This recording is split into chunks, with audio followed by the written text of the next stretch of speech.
तो आप बोलोगे कि ड्राई फ्रूट्स रोस्ट करने में क्या ही खास है। कुछ छोटी छोटी बातें होती हैं दोस्तों, नहीं तो आपके सारे ड्राई फ्रूट्स रोस्ट भी नहीं होंगे सही से और पूरा घी भी पी जाएंगे। अब देखो ये सारे ड्राई फ्रूट्स लिए हैं मैंने, काजू, बादाम, मखाने, किशमिश, सूखा नारियल।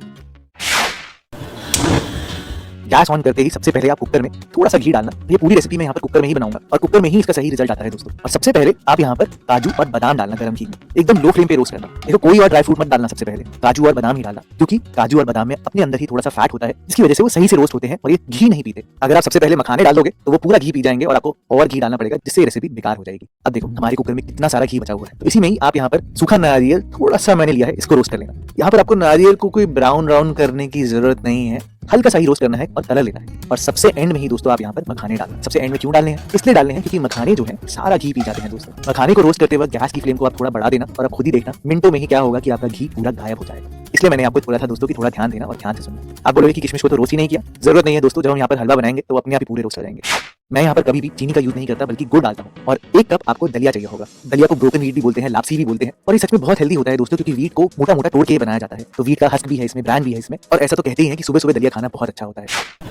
अब आपको यहाँ पर दलिया को रोस्ट करना है। आप चाहो तो आप पहले दलिया को ड्राई रोस्ट भी कर सकते हो, उससे भी अच्छा रिजल्ट आता है। या ये काम आप पहले भी करके रख सकते हो कि आप घी में दलिया को भून के पहले ही रखें, उससे आपका काम बहुत जल्दी भी हो जाता है। लेकिन अभी तो मैं सारी चीजें एक साथ करके ही आपको दिखा रहा हूँ, क्योंकि बच्चे तो एकदम से ही बोल देते हैं ना कि पापा खाने का मन कर रहा है। तो मैं अब क्या करता हूँ कि 1/4 कप घी में ही दलिया को भुनना शुरू करता हूँ, एकदम लो फ्लेम पे, कभी भी हाई फ्लेम पे नहीं करता। और आपको दलिया को भुनने में थोड़ा टाइम लगता है, यानी कि घड़ी से देख के 10 मिनट लग जाते हैं। आप धीरे धीरे ही भुनना दलिया को, हाई फ्लेम पे मत भुनना, जल्दबाजी में मत करना, तभी एकदम खिला खिला बनेगा। ये दलिया ना हल्का सा पॉप करता है, यानी कि भुनने के बाद इसका जो कलर है वो हल्का व्हाइटिश में आना शुरू होता है। आप खुद ही देखो क्लोजअप से, और उसी स्टेज तक आपको पकाना है दोस्तों। ये देखो एकदम बढ़िया तरीके से भुन गया ना दलिया। अब आपने क्या करना है कि जितना आपने दलिया लिया है, मैंने 1 कप लिया है, तो यहाँ पर आप 2 कप पानी डाल देना।